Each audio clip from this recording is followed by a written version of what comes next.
Ito ang reading mo, diba? Welcome back to our channel. Naway nasa mabuti kayong kalagayan while watching the channel. Sa general reading, kayo nang balang magpalit ang situation nyo sa reading ko.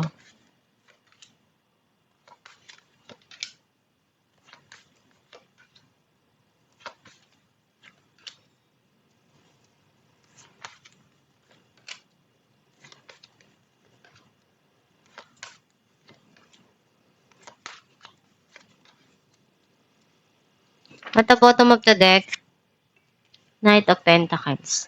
I feel like ang nasa-sense ko na energy mo, meron ka ditong pinagkakabisihan na income or trabaho. Ginagawa mo yung makakaya mo para mag-provide or para maging okay yung pasok ng financial mo, maging stable, or gusto mong mapalago yung iyong hanapbuhay. Or yung pinagkakitaan mo. Ang mensahe ng card mo, nakita ko dito na meron tao dito na gusto niyang iparamdam yung pagmamahal na maibibigay niya. Some of you, ikaw yung nagpaparamdam ng pagmamahal na to, nagbibigay at nagpupuno ng pagmamahal at pagkukulang.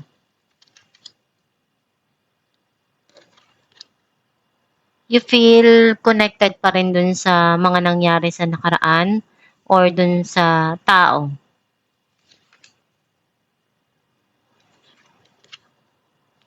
Nakita ko na napunuan mo na tong cups na to and darating na yung masasaya, yung long term na emotional happiness para sa'yo. Masaya ka na kasama mo yung mga mahal mo sa buhay, ine-enjoy yung moment na to, yung celebration, yung oras na to na magkakasama kayo. May mga plano ka para sa kinabukasan mo, sa mga pangarap mo. Some of you, you're thinking about to travel or go somewhere. Mas gusto mong mapag-isa, magbigay ng oras para sa sarili mo, at magpahinga.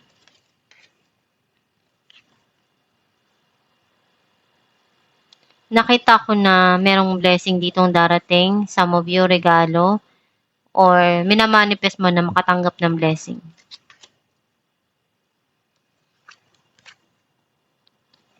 Meron kang sinusubukan na gawin para mapaunlad yung sarili mo, yung mga bagay na dumarating sa buhay mo.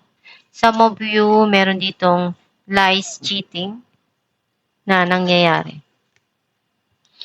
You feel sad, and some of you, merong pakiramdam ka dito na iniwan ka at hindi nagpaalam.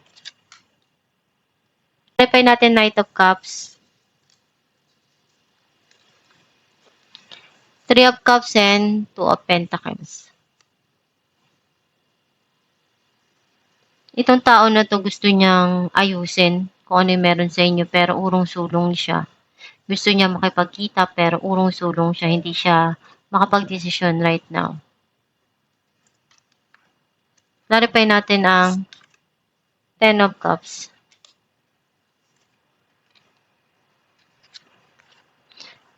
King of Cups and Seven of Cups. Andun yung pagmamahal na binibigay and may mga dumarating sa'yo pero hindi ka pa handa na harapin yun. Mas gusto mong ibigay yung makakaya mo at magpuno ng pagmamahal sa mga taong mahal mo. Clarify natin ang Four of Swords. Page of Swords and Ace of Wands. May mga inaalam ka dito na gusto mong simulan. Either sa creative arts, passion, relationship, or opportunity na binibigay sa'yo or dumarating. At pinagdarasal mo yun na makuha.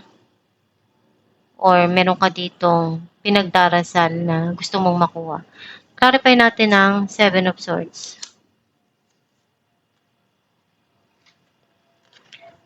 Ten of Wands and King of Wands.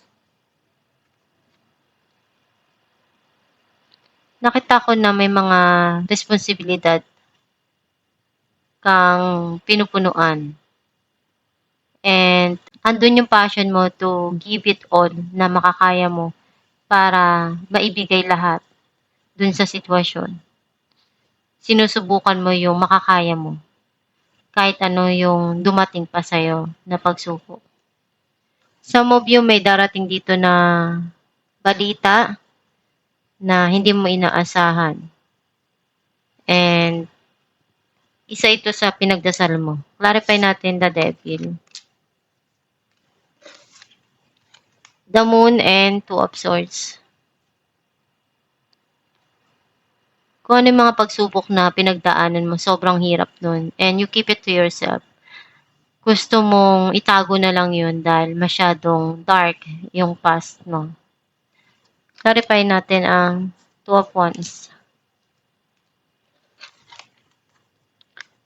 Four of Wands and Page of Swords.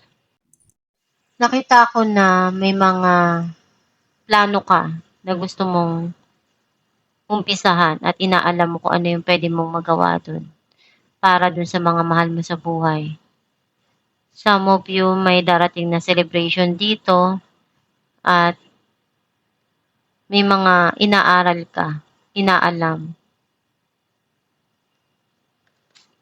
Or merong travel na darating. Clarify natin na Ace of Pentacles. Four of Pentacles and Eight of Swords. You feel trapped dun sa situation sa past. Hindi mo makalimutan yon. Some of you, iniisip mong mag-ipon at i-secure yung future mo. Pero hindi ka pa nakapag-umpisa. Minamanifest mo na dumating yung biyaya para sa iyo. Clarify natin ang Five of Pentacles. Five of Cups and Four of Wands. Meron ditong darating na celebration o reunion. May mga sitwasyon na nagpapaiyak pa rin sa'yo at nagpapalungkot kapag naaalala mo.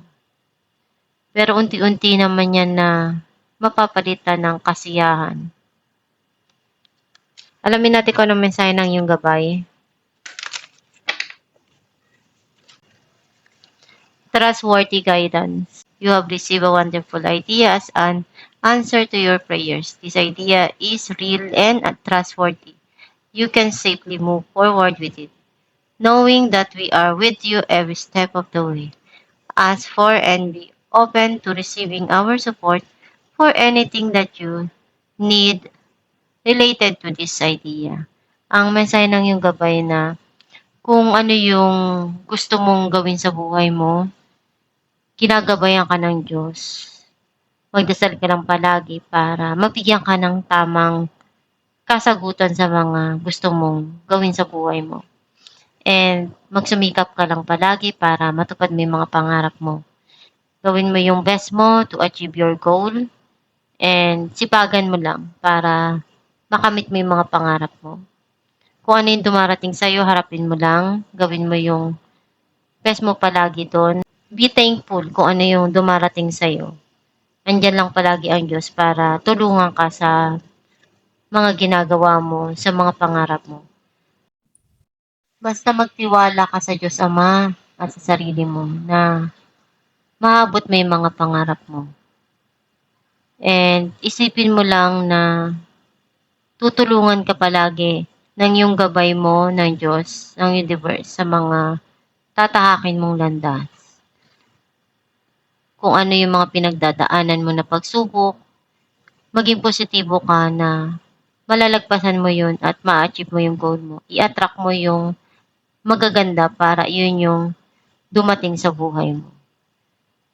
May mga pagsubok ka mang pagdaanan, normal lang yun para mas mag-grow ka magkaroon ka ng experience and matuto ka na kung ano yung mga challenges na binibigay sa'yo, malaki yung matututunan mo dun. Yung lesson na makukuha mo dun, ikaw rin yung makikinabang bandang huli. At itong yung reading libra, kung naka-resonate ka, kindly comment down below. Thank you for watching.